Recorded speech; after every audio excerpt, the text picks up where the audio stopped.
بسم اللہ الرحمن الرحیم۔ ہارٹس چینل کے تمام سامعین کو خوش آمدید۔ امید کرتا ہوں کہ آپ سب بخیریت و عافیت اللہ تعالیٰ کے فضل و کرم سے اپنی زندگیاں گزار رہے ہوں گے۔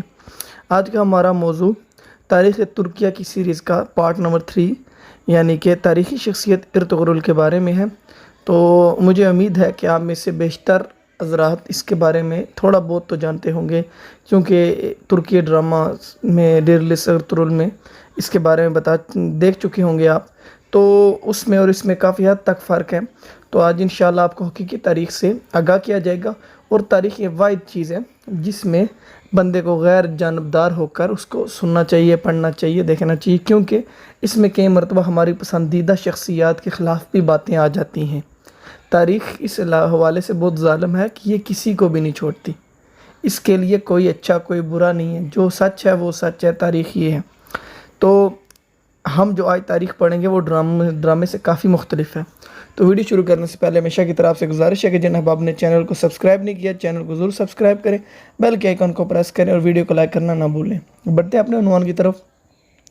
7ویں صدی ہجری کی ابتدا میں شاہان خوارزم کی قوت عروج شباب پر تھی۔ وہ ایران و خراسان و شام و عراق میں آل سلجوق کے بیشتر مقبوضات پر قابض ہو چکے تھے اور ایشیا کی تمام اسلامی سلطنت کو فتح کر لینا چاہتے تھے، لیکن عین اس وقت جب وہ اس حوصلے کی تکمیل کے لیے تیار ہو رہے تھے، چنگیز خان طوفان اپنی تمام ہولناکیوں کے ساتھ اٹھا اور سلطنت خوارزم کو پاش پاش کر دیا۔ اس سلطنت کی تباہی کے بعد ترکی قبائل جنوب کی طرف بھاگے، ان میں سے بعض ایران اور شام میں پہنچے اور وہاں 7ویں اور 8ویں صدی ہجری میں بہت کچھ اقتدار حاصل کیا اور ترکمانی مشہور ہوئے، اور بعض جنوب کی طرف بڑھے اور مصر کے سلاطین ملوک سے مارکہ آرا ہوئے جو خود ترکی ان نسل تھے، لیکن مصر میں انہیں شکست ہوئی اور وہاں سے واپس ہو کر وہ ایشیا کوچک میں سلجوکیوں سے آ ملے۔ انہی ترکی قبائل میں چنگیز خان کے حملے کے بعد اپنا وطن چھوڑ کر مارے پھر رہے تھے۔ ارطغرل کا فیصلہ بھی تھا کہ یہ قبیلہ ترکمان اوغوز کے قبیلے کا ایک جز تھا، جو ارطغرل کے باپ سلمان شاہ کی سرکردگی میں اپنے وطن خراسان کو چھوڑ کر مختلف ملکوں میں گھومتا ہوا شام کی طرف جا رہا تھا کہ اثناء راہ میں دریائے فرات کو عبور کرتے ہوئے سلیمان شاہ ڈوب کر ہلاک ہو گیا۔ قبیلے کا بیشتر حصہ اس وقت منتشر ہو گیا، لیکن جو لوگ رہ گئے وہ ارطغرل اور اس کے بھائی دوندار کے ساتھ ایشیا کوچک کی طرف روانہ ہوئے اور سلطان علاء الدین سلجوقی کی سلطنت میں داخل ہو گئے۔ اچھا، اب ان کا پہلا معرکہ کیا ہوا؟ یہ جماعت جو صرف 420 گھرانوں پر مشتمل تھی، سلطان علاء الدین کے زیر سایہ پناہ لینے کے لیے پائے تخت قونیہ کی طرف جا رہی تھی کہ راستے میں انگورا کے قریب ارطغرل کو دو قوموں میں مصروف جنگ نظر آئی۔ وہ کسی فریق سے واقف نہ تھا، لیکن یہ دیکھ کر کہ ان میں سے ایک تعداد کے لحاظ سے کمزور اور دوسری قوی ہے، اپنے سواروں کو مختصر دستہ کے ساتھ، جن کی مجموعی تعداد صرف 444 تھی، کمزور فریق کی حمایت کے لیے بڑھا اور اس جان بازی سے حملہ آور ہوا کہ دشمن کو میدان چھوڑ کر بھاگنا پڑا۔ فتح حاصل کرنے کے بعد اسے معلوم ہوا کہ جس فریق کی اس نے یوں بر وقت مدد کی تھی وہ سلطان علاء الدین سلجوقی کی فوج تھی، جسے تاتاریوں کی ایک بڑی فوج نے گھیر رکھا تھا۔ اب سنگ بنیاد کیسے رکھا اس ارطغرل نے اپنے قبیلے کا؟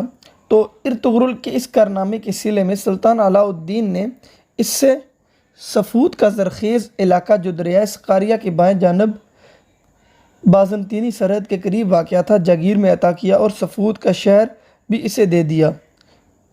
اس کے ساتھ اس علاقے میں ارطغرل اور اس کے ساتھیوں نے جو خراسان اور آرمینیا سے آئے تھے وہ دوباش اختیار کر لی۔ علاء الدین نے ارطغرل کو اس جاگیر کا سپہ سالار بھی مقرر کر دیا، چونکہ ارطغرل کی جاگیر بازنطینی سرحد سے متصل واقع تھی، اس لیے بازنطینی قلعہ داروں سے اکثر جنگ کی نوبت آتی رہتی تھی۔ ارطغرل نے تھوڑے ہی دنوں میں اپنی شجاعت کا سکہ بٹھا دیا اور اس کی فتوحات کی اثر ہوا کہ بہت سے ترکی قبائل ایشیا کوچک میں پہلے آباد تھے اس کے ساتھ شامل ہو گئے اور اس کی لڑائیوں میں شریک ہونے لگے۔ اسی طرح اس کی قوت روز بروز بڑھتی گئی اور اس کا اقتدار گرد و پیش کے علاقوں میں قائم ہونے لگا۔ سلطان علاء الدین کے لیے ایک جاگیردار کا اس طرح قوت و اقتدار حاصل کر لینا تشویش کا باعث ہوتا، لیکن یہ شے کوچک میں دولت سلجوقیہ، اندرونی اختلافات اور امراء کی بغاوتوں کے سبب سے زوال کی آخری منزل میں تھی۔ اگرچہ کونیا میں سلاجقہ دوم کی قدیم شان و شوکت اب بھی نمایاں تھی، تاہم حکومت کا دائرہ بہت محدود رہ گیا تھا۔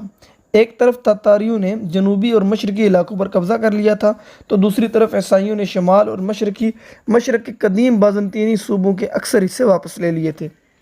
وسطی اور جنوبی حصے میں متعدد سلجوقی سرداروں نے خود مختار حکومتیں قائم کر لی تھی۔ سرحدی علاقوں میں جنگ کا سلسلہ عموماً جاری رہتا اور تاتاری حملوں کا خطرہ کبھی دور نہیں ہوتا تھا۔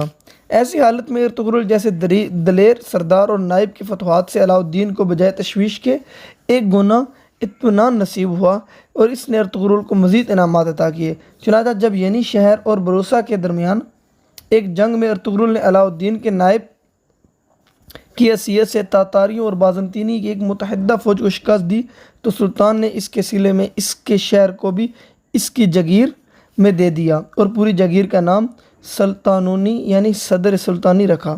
نیز ارطغرل